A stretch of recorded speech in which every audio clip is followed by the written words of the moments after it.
खबर के साथ करेंगे जो सुपौल से मिल रही है। यहां पर टंकी साफ करने के दौरान दम घुटने से 4 लोगों की मौत हो गई है। एक की स्थिति गंभीर बताई जा रही है। हम आपको बता दें त्रिवेणीगंज अस्पताल में फिलहाल घायल का इलाज चल रहा है। त्रिवेणीगंज थाना क्षेत्र के सिमरिया की यह घटना है। तो बड़ी खबर आपको सुपौल से दे रहे हैं। यहां पर टंकी साफ करने के दौरान दम घुटने से 4 शख्स की जहां मौत हो गई, वहीं एक की स्थिति गंभीर बताई जा रही है। त्रिवेणीगंज अस्पताल में फिलहाल उसका इलाज चल रहा है। त्रिवेणीगंज थाना क्षेत्र के सिमरिया की यह घटना बताई जा रही है।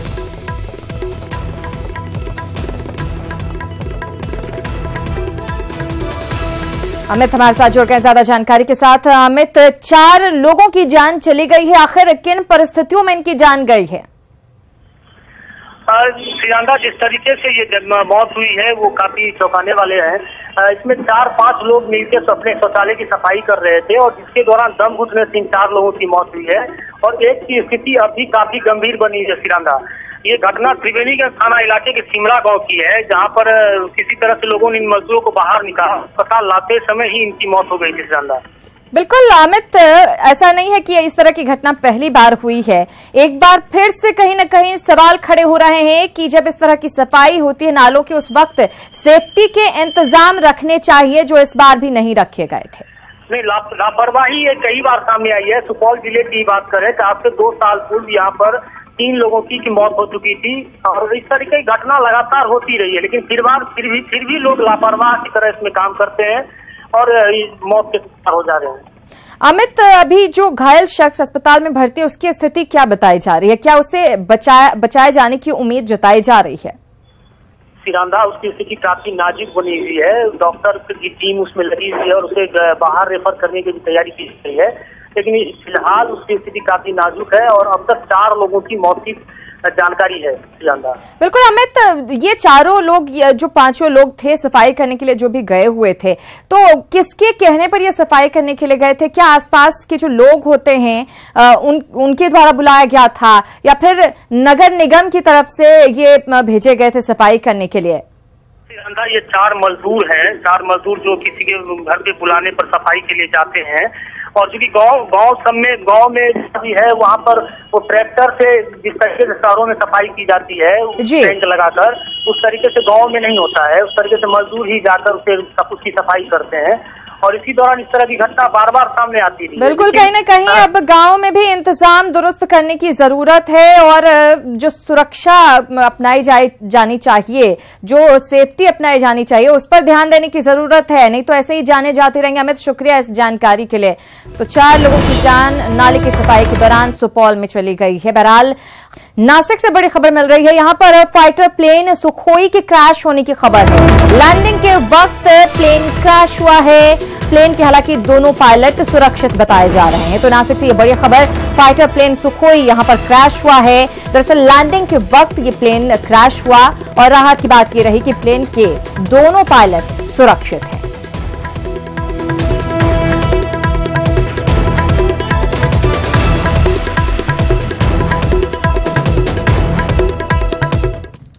और गोपालगंज से बड़ी खबर मिल रही है। यहां पर कब्र से एक नवजात को जिंदा निकाला गया है। चिकित्सकों ने नवजात को मृत घोषित कर दिया था। मृत घोषित करने के बाद नवजात को मिट्टी में दफन कर दिया गया था, लेकिन बच्चे के रोने की आवाज सुनी गई। उसके बाद मिट्टी से उसे जिंदा बाहर निकाला गया। सदर अस्पताल में एसएनसीयू का ये पूरा मामला है। कितनी बड़ी लापरवाही सामने आई है, अंदाजा आप लगा सकते हैं। मृत घोषित कर दिया था जिस बच्चे को डॉक्टरों ने, उसके बाद उसे मिट्टी के अंदर दफना दिया गया और मिट्टी के अंदर से फिर रोने की आवाज आती है और बच्चे को निकाला जाता है कब्र के भीतर से।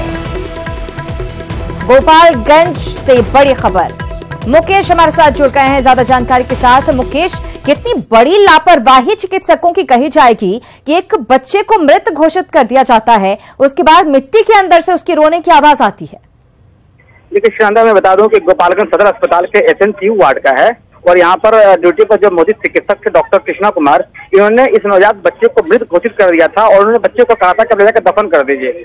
और डॉक्टर के कहने के बाद जब परिजन मिट्टी में दफन कर दिए तब अचानक बच्चे को रोने की आवाज आई और दोबारा जब बच्चे को मिट्टी के अंदर से निकाला गया, इससे लगातार बच्चा रो रहा था और ब्लीडिंग हो रही थी। इस बच्चे को दोबारा जब परिजन अस्पताल में लेके आए हैं और यहाँ पर इलाज के अभाव में नवजात बच्चे की दोबारा मौत हो गई और मैं बताऊं कि मौत के बाद बच्चे जो परिजन जो हंगामा कर रहे हैं और हम उनको समझाने के लिए सिविल सर्जन यहाँ पहुंचे हुए हैं, लेकिन सिविल सर्जन की बात लोग नहीं मान रहे हैं। और मैं बताऊं कि ये सदर अस्पताल के एसएनसी वार्ड का दोबारा ऐसी मामला जब सामने आया है जब चिकित्सकों की लापरवाही से बड़ा हादसा हुआ है। बिल्कुल, शुक्रिया मुकेश इस जानकारी के लिए। लेकिन बेहद लापरवाही भरा मामला, लोगों का गुस्सा लाजमी है, परिजनों को गुस्सा भी लाजमी है और जाहिर है इसीलिए हंगामा भी यहाँ पर मचा हुआ है।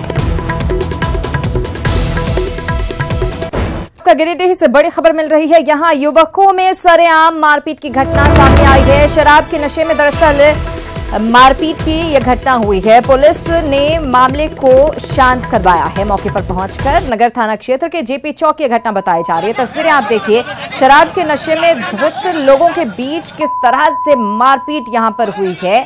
एक दूसरे पर जमकर घूंसे बरसाए हैं। सुरेश हमारे साथ जुड़ गए ज्यादा जानकारी के साथ। सुरेश, यहाँ पर घूंसे बरसाए जा रहे हैं एक दूसरे पर, आखिर क्या था मामला?